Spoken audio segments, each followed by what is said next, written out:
നമസ്കാരം. എങ്ങനെയും അധികാരം പിടിച്ചെടുക്കണം. അധികാരം കയ്യിൽ കിട്ടിക്കഴിഞ്ഞാൽ പിന്നെ നേതാക്കൾക്ക് സുഖിക്കണം, അണികൾ കഴിഞ്ഞാടണം. അതിനുവേണ്ടി എന്തും ചെയ്യാൻ ഇവർക്ക് മടിയില്ല. വോട്ട് കുത്തി ജയിപ്പിച്ചു വിടുന്ന പൊതുജനങ്ങൾ അധികാരം കയ്യിൽ കിട്ടിക്കഴിഞ്ഞാൽ പിന്നെ ഇവർക്ക് അടിമകൾ മാത്രമാണ്, വെറും അടിമകൾ. പൊതുജനങ്ങളുടെ പ്രാഥമിക സൗകര്യങ്ങളായ വീടും വസ്ത്രവും ഭക്ഷണവും കൊടുക്കുന്നതിൽ പോലും പല സർക്കാരുകളും പരാജയവുമാണ്. ഇതൊക്കെ മനസ്സിലാക്കാനുള്ള കഴിവ് അണികൾക്കില്ല.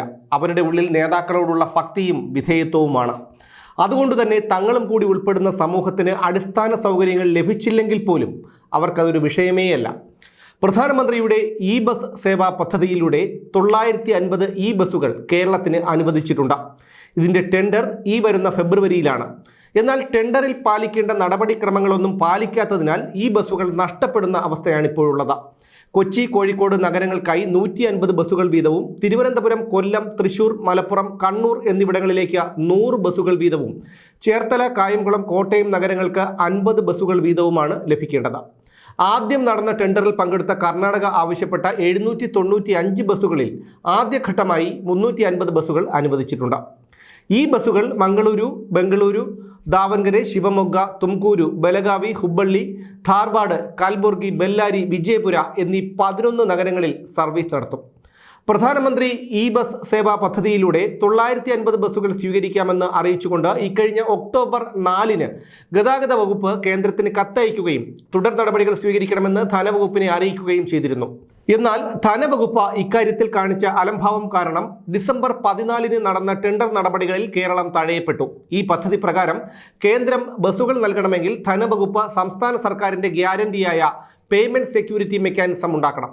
ഇതിനായി കേന്ദ്ര സർക്കാരുമായി ചേർന്ന് 83 കോടിയുടെ കോർപ്പസ് ഫണ്ട് ഉണ്ടാക്കണം. ഈ 83 കോടിയിൽ 48 കോടി സംസ്ഥാനത്തിന്റെ വിഹിതമാണ്.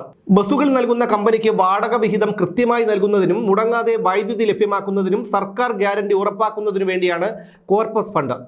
രാജ്യത്ത് 10,000 ഇലക്ട്രിക് ബസ്സുകൾ വിന്യസിക്കുന്ന പദ്ധതിയാണ് ഇ ബസ് സേവ.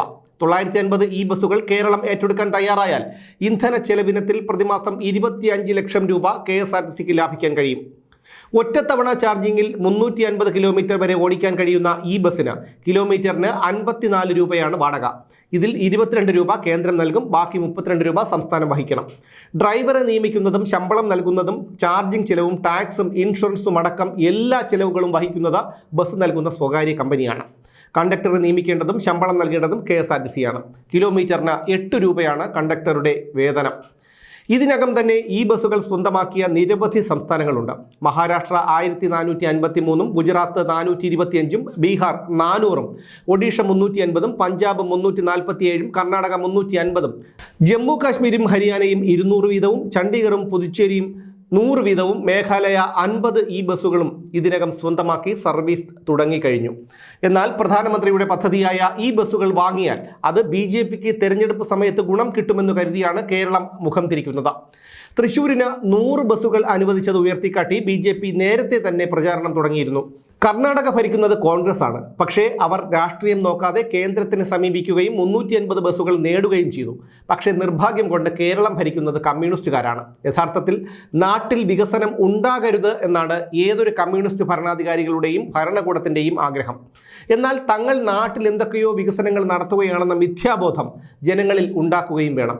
കേരളത്തിലെ കേരയിൽ ശബരിമല വിമാനത്താവളം, K-FON, K-സവാരി, floating restaurant, night life ഇതൊക്കെയാണ് നമ്മുടെ സർക്കാരിൻ്റെ വികസനങ്ങൾ. പിന്നെയുള്ള വികസനം മദ്യത്തിലും മയക്കുമരുന്നിലും കുറ്റകൃത്യങ്ങളിലുമാണ്.